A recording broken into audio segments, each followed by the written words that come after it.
Why leaving Canada so soon? Indian Mom Dubai to UK and Canada channel ने 3-4 दिन पहले एक video बनाई थी वाई लिविंग कनाडा सो सून, और उस पर तकरीबन 4 लाख से ऊपर व्यूज़ हैं।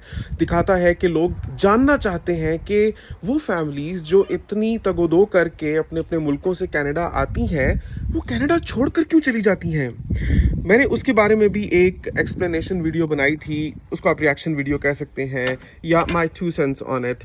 उसके बाद फिर कल Indian mom Dubai to UK and Canada channel ने एक वीडियो डाली है इसी चीज़ के बारे में कि असल वजह क्या है कनाडा छोड़ने की, वापस दुबई जाने की।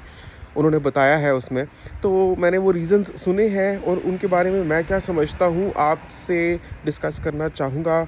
और ये मैं इसलिए कर रहा हूँ क्योंकि एक तो लोगों का बहुत इंटरेस्ट है इसमें, लोग जानना चाहते हैं कि वो फैमिलीज़ जो कनाडा आती हैं इतनी दूर दूर से, वो फिर यहाँ पर आकर यहाँ से वापस क्यों चली जाती हैं। और ऐसा तो नहीं है कि इस तरह के फैक्टर्स हैं जो आपके कंट्रोल से बाहर हैं कि खुदा न खास्ता अगर आप कनाडा आए तो आप यहाँ पर सेट नहीं हो पाएंगे, आपको जॉब नहीं मिलेगी, या यहाँ का वेदर इतना हार्श है, इतना एक्सट्रीम है कि आप परेशान हो जाएंगे और आपको फ़ौरन वापस मूव बैक करना पड़ेगा। आखिर क्या वजह है कि Indian mom Dubai to UK and Canada वापस जा रहे हैं कनाडा से। तो मैंने पूरी वीडियो उनकी कल की भी तसल्ली से सुनी है और जो रीज़न्स मुझे पता चले हैं उनमें बेसिक ये रीज़न है, वो कहते हैं ना, एक पुरानी कहावत है कि कहीं अगर आप जाते हैं और वहाँ आप जाकर परमानेंट रहना चाहते हैं, वहाँ दिल लगाना चाहते हैं, तो बहुत ज़रूरी है कि आप कश्तियाँ जला कर जाएँ। ये 100 बातों की एक बात है जो Indian mom Dubai to UK and Canada channel के कनाडा पहुंचकर वापस चले जाने का रीज़न है। कनाडा के वेदर की बात करें तो कनाडा का वेदर कोई इतना हार्श या एक्सट्रीम नहीं है, बल्कि अभी तो दुबई और पाकिस्तान इंडिया में कहर की गर्मी पड़ रही है, बहुत ही ज़्यादा गर्मी पड़ रही है। जबकि कनाडा में आप देख सकते हैं, मैंने जैकेट पहनी हुई है, आसमान पे बादल देखें कितने खूबसूरत, यहाँ पर अभी घने घने काले काले बादल आए हुए हैं, कभी भी बारिश हो जाती है। इतनी खूबसूरती है यहाँ पर, इतना क्लीन एनवायरनमेंट है और साफ़ सुथरी हवा और फ्रेश ऑर्गेनिक फूड्स, यहाँ पर हाई क्वालिटी एजुकेशन है किड्स के लिए, और जॉब्स कितनी ज़्यादा हैं वो तो मैंने अपने व्लॉग्स में आपको बताया ही हुआ है जब से हम कनाडा आए हैं साल 2023 में, कि मुझे कितनी जॉब्स मिली हैं, कौन कौन सी जॉब्स मिली हैं। अगर आप में से कुछ ने वो व्लॉग्स मिस किए तो मैं जल्दी से सम अप कर देता हूँ कि I started my career in Canada as a technical sales specialist, then I am being a project coordinator, it's kind of a management level job. उसके अलावा मुझे टीचिंग की जॉब भी यहाँ पर मिली है, मुझे यहाँ पर कस्टमर सेल्स रिप्रेजेंटेटिव की भी जॉब मिली है, और भी 3-4 जॉब्स मुझे ऑफ़र हुई थी जो ऑब्वियसली एक बंदा एक वक्त में एक ही कर सकता है, तो मुझे वो छोड़नी पड़ी थी। लेकिन टू सम माई एक्सपीरियंस, अब कनाडा में जॉब्स की कमी नहीं है। Indian mom Dubai to UK and Canada mainly इसलिए जा रही हैं, और उन्होंने अभी लेटेस्ट व्लॉग में ख़ुद भी इस बात का इकरार किया है कि we are going back because हमारे पास ऑप्शन है। यही बात है, जब आप कश्तियाँ जलाकर कहीं पर आते हैं तो आप वहाँ पर अपना 100% देते हैं, because you know there is nothing that you can go back to और यू कैन काउंट ऑन। अगर आप इस जगह से वापस जाते हैं, लोग अपना फॉर एग्ज़ाम्पल लगी लगाई फैक्ट्रीज़ और इतने बड़े बड़े बंगले छोड़कर कनाडा आएंगे, और वो फैक्ट्रीज़ और बंगले वहीं हैं and they know that they can go back, तो कौन ही यहाँ आकर कोशिश करेगा मेहनत करने की, जब यहाँ पर आपको इतना एक्सपेंसिव रेंट पे करना पड़ता है। जैसे मैं भी यहाँ पर 1 बेड बेसमेंट में रह रहा हूँ 1800 कैनेडियन डॉलर्स देकर, तो किसको पड़ी है जब इतना आपका लेविश लाइफस्टाइल है कि आप इतने बड़े बंगले में रहते हैं, या आपकी फैक्ट्रीज़ हैं, आपका बिजनेस है। I am not saying this about Indian mom Dubai to UK and Canada, I don't know what all उनके पास है, लेकिन मैं ऐसे well settled and rich families की बात कर रहा हूँ, क्योंकि this thing applies to a lot of cases of immigrants जो कनाडा आते हैं। क्योंकि कनाडा आने का प्रोसेस और ये सारा जो डॉक्यूमेंट्स हैं अरेंज करना और सारी चीज़ें इतना टाइम कंज्यूमिंग है और इतना एक्सपेंसिव है कि there are many rich families जो यहाँ आने की कोशिश करती हैं। तो इसी वजह से ये वीडियो उनके लिए बहुत वैल्यूएबल होने वाली है कि आने से पहले अगर वो ये सोच लेंगे कि कश्तियाँ जलाकर नहीं आएंगे, या यहाँ पर आकर स्टार्ट से जो कोशिशें करनी पड़ती हैं, if they are not willing to invest that kind of time and effort after reaching Canada, then Canada might not be the answer for them. फिर उसके बाद कनाडा की पीआर ले लेना भी बेमकसद सा हो जाता है, क्योंकि यहाँ की पीआर अगर आप ले भी लेते हैं तो आपको 5 में से कम 2 साल यहाँ पर स्टे करना पड़ता है अपना पीआर स्टेटस मेंटेन करने के लिए। वो और चीज़ है कि आपको ज़रूरी नहीं है कि 2 साल एक ही गो में आप वो यहाँ पर स्टे करें। You can stay here in episodes. जैसे Indian mom Dubai to UK and Canada ने अपने पिछले व्लॉग में बताया भी था कि they were under the impression कि यहाँ आएंगे तो उनको एक ही गो में 2 साल यहाँ स्टे करना पड़ेगा, लेकिन हकीकत ये है, जैसा कि इनको यहाँ पहुंचकर पता भी चला, कि कोई ज़रूरी नहीं है कि आप एक ही गो में यहाँ पर रहें। बस 5 साल में आपको 2 साल रहना है। अब यहाँ पर आए हैं, यहाँ पर पीआर कार्ड्स इन्होंने ले लिए, now they can move back.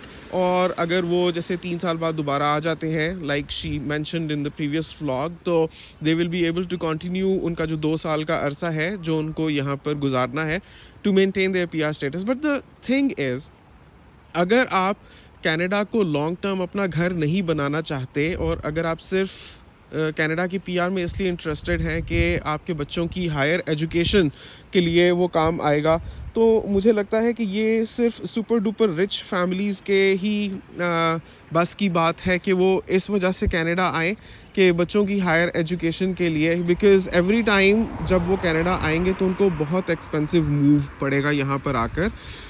और वैसे एक और मैं बात ये करना चाहूँगा कि इतने जो रिच लोग होते हैं उनको वैसे यहाँ ट्यूशन पे करके भी एज फॉरेन स्टूडेंट्स अपने बच्चों को पढ़ाने में कोई दिक्कत नहीं होती, because they are anyway very well off. तो पीआर वो फैमिलीज़ लेना चाहती हैं बच्चों की हायर एजुकेशन के लिए जो सस्ते में उनको हायर एजुकेशन यहाँ से दिलवाना चाहते हैं, because as PR their children will get to pay very little fee as compared to foreign students. अभी इनका जो वापस जाने का डिसीजन है वो प्राइमरीली इसलिए है क्योंकि there is a lot that they have back in Dubai that they want to go back to, चाहे इनका बिजनेस हो, चाहे जॉब हो, चाहे इनका जो अपने रहन सहन था, चाहे किड्स एजुकेशन, सब चीज़ें इनकी। एंड ओवरऑल मैं ये मानता हूँ कि Dubai provides a more fulfilling lifestyle as compared to Canada in terms of cultural richness, cultural diversity। तो खैर कनाडा में भी है, लेकिन ख़ास तौर पे मुसलमान फैमिलीज़ के लिए एक बहुत ही अट्रैक्टिव पॉइंट होता है दुबई में रहना, बिकॉज़ ऑब्वियसली वहाँ पर चाहे जितनी भी मॉडर्निटी आ जाए, एक इस्लामिक कल्चर तो है। रमज़ान में आपको you get to have a proper feel of Ramzan. Eid की जो वाइब होती है जो दुबई में मिलती है वो कनाडा में तो आपको कभी भी नहीं मिल सकती, क्योंकि सभी लोग ईद सेलिब्रेट कर रहे होते हैं। अब क्या ही कंपेयर करना दुबई को कनाडा के साथ, जब दुबई में रमज़ान के दौरान आपके वर्किंग आवर्स ही इतने कम हो जाते हैं। मुझे याद है जब मैं दुबई में था तो रमज़ान के दौरान हमारा ऑफिस शुरू होता था 8 बजे और 1 बजे तक रहता था बस, मतलब 1 बजे के बाद छुट्टी हो जाती थी, समटाइम्स 12:30 बजे। तो बाकी सारा टाइम आपको अफ्तारी तक रेस्ट करने मिलता है, घूमने फिरने मिलता है। एक पूरा मंथ आप सोचें, मतलब यहाँ तक रिस्पेक्ट है कि पब्लिक प्लेसेस में खाना अलाउड नहीं होता लोगों को रमज़ान के दौरान, क्योंकि मुसलमानों ने रोज़ा रखा हुआ है। तो ऑब्वियसली मुसलमान फैमिलीज़ के लिए बहुत मायनी खेज़ है दुबई का कल्चर, दुबई का रहन सहन, दुबई का के जो रस्म व रिवाज और तौर तरीके हैं। एंड देन ऑब्वियसली जो एक मोस्ट ड्राइविंग फैक्टर है वो ये है कि जैसे Indian mom Dubai to UK and Canada travels lot from Dubai to India. तो दुबई टू इंडिया तो बहुत ही कम फेयर पड़ता है एयरप्लेन का, specially when it's a whole family जिन्होंने मूव करना। अब आप सोचें ना, कनाडा से अगर रोज़ रोज़ आपको इंडिया जाना हो तो वो कितना एक्सपेंसिव पड़ता है, इतने महंगे टिकट्स हैं। मुझे इंडिया का तो ज़्यादा आइडिया नहीं, लेकिन पाकिस्तान की अगर मैं बात करूँ, 4 बंदों ने अगर जाना हो, return ticket will cost almost 8,000 Canadian dollars, जो पाकिस्तानी करेंसी में कम से कम 16 लाख रुपया बनता है। सो अ फैमिली जो हिली हुई है या who likes to visit their extended family quite often, उनके लिए ये ज़्यादा सूटेबल रहता है कि वो दुबई में रहें, क्योंकि वहाँ से वो इजीली इंडिया मूव बैक कर सकते हैं। कनाडा से रोज़ इंडिया, रोज़ तो खैर मुबालगा आराई हो जाएगी, लेकिन लाइक वेरी ऑफ्टन, लाइक साल में 2 ट्रिप्स भी लगाना तो बहुत ज़्यादा एक्सपेंसिव पड़ता है। यही वजह है कि फिर लोग प्रेफर करते हैं दुबई में रहना एज़ कम्पेयर टू कनाडा। लेकिन दैट डज़ नॉट मीन कि कनाडा में कुछ ऐसे फैक्टर्स हैं that pushed Indian mom Dubai to UK and Canada back to Dubai after वो कनाडा पहुंच गए। ऐसा नहीं है कि कनाडा में बेरोज़गारी है या कनाडा में जॉब्स की कमी है या कनाडा में इतना एक्सपेंसिव है कॉस्ट ऑफ लिविंग के दे कुड नॉट अफोर्ड।